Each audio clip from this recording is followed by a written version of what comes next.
Chapter 325, 10 per second. At the center of the array, Taoist Shi's entire body was radiating yellow, golden, and purple light. The three types of light weren't conflicting with one another in the slightest. Instead, they were fused together in a harmonious balance. Countless three-colored spirit patterns were surging incessantly over the surface of its body, occasionally coming together to form a series of arrays, only to then split apart a moment later. A golden immortal stage aura was also emanating out of the puppet, and unlike in the past, this burst of spiritual pressure was completely smooth and uninhibited. Han Li was ecstatic, and he bolstered the four-colored light barrier in the room even further to contain this burst of golden immortal stage spiritual pressure. All of a sudden, Taoist Xie opened its eyes, releasing two bursts of dazzling light out of its pupils. The two bursts of light shot through the four-colored light barrier with ease to create a pair of large holes, then pierced through the walls of the inn as well before erupting into the heavens, where they disappeared without a trace. Thankfully, the two bursts of light were traveling diagonally upward and didn't harm anyone. Han Li was greatly startled by this, and he hurriedly made a hand seal to mend the two holes in the four-colored light barrier. Meanwhile, the streaks of light flew into the sky above White Jade City before exploding violently, and all of the world's origin chi above the city was swept up into a violently frenzy as gusts of fierce yellow, golden, and purple wind surged through the heavens, releasing a burst of enormous spiritual pressure as they did so.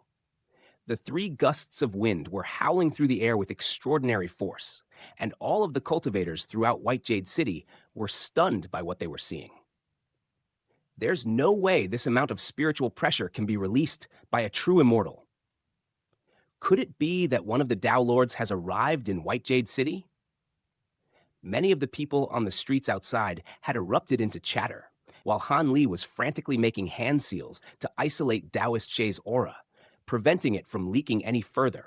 At the same time, he had released his spiritual sense to encompass everything within a radius of several thousand kilometers of the inn, so that he would be able to immediately detect any disturbance. Those two streaks of light had flown out of the city in the blink of an eye. And on top of that, the preaching ceremony was scheduled for this very day. So many of the cultivators in the city had already left. The small portion of cultivators that remained may not have been able to detect that the aura had come from the inn. And everyone was wary of golden immortal cultivators, so even if someone did make the connection, they most likely wouldn't have dared to approach the inn to confirm their suspicions.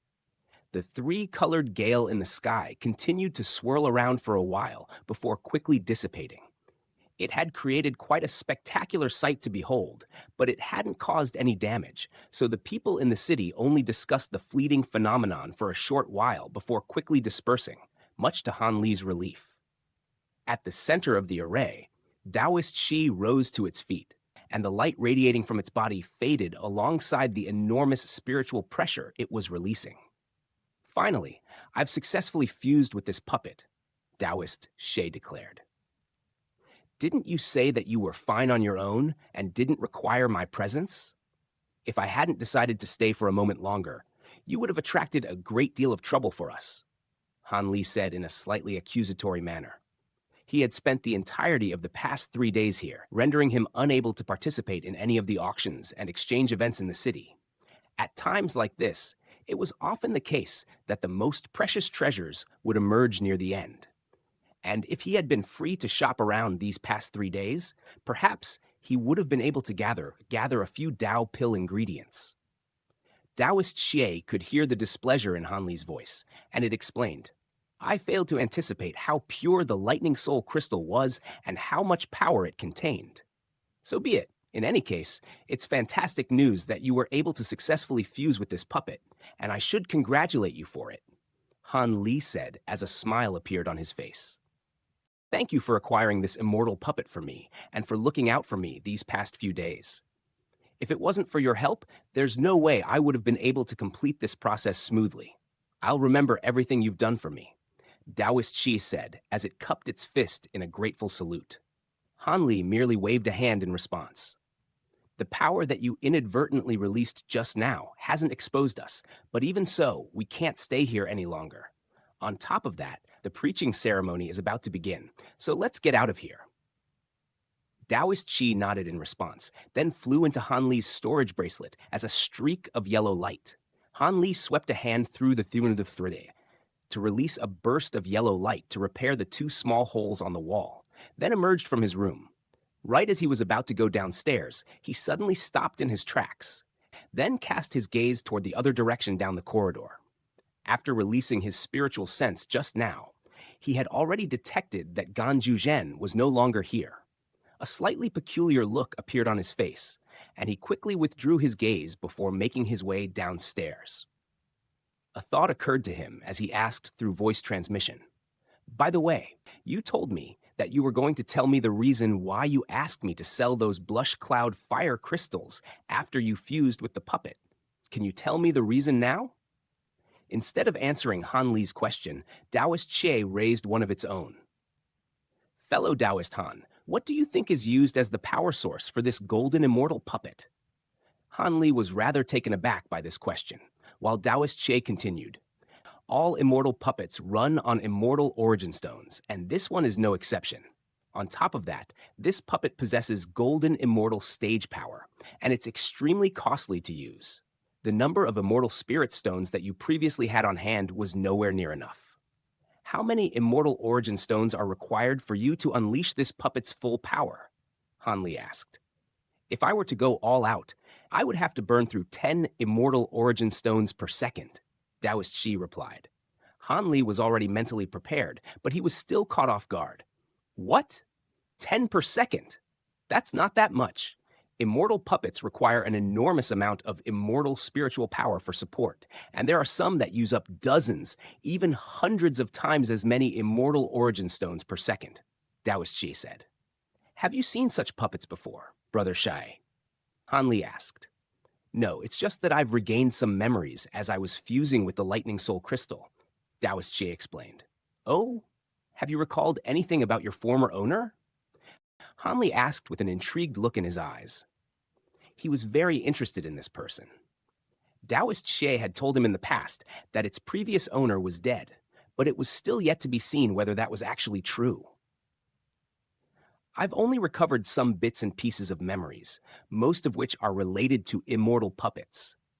As for those blush cloud fire crystals that you sold, you managed to obtain over 3,000 immortal origin stones for them, and that's enough to call upon my power several times," Taoist Xi said. "I see. In any case, it's about time that we left," Han Li replied with a nod, then cast his gaze toward the White Jade Peak. It was a bright and sunny day on the White Jade Peak. There were pristine white clouds drifting over the clear blue sky, and a rainbow was also hanging in the heavens, like a giant bridge that stood above the clouds.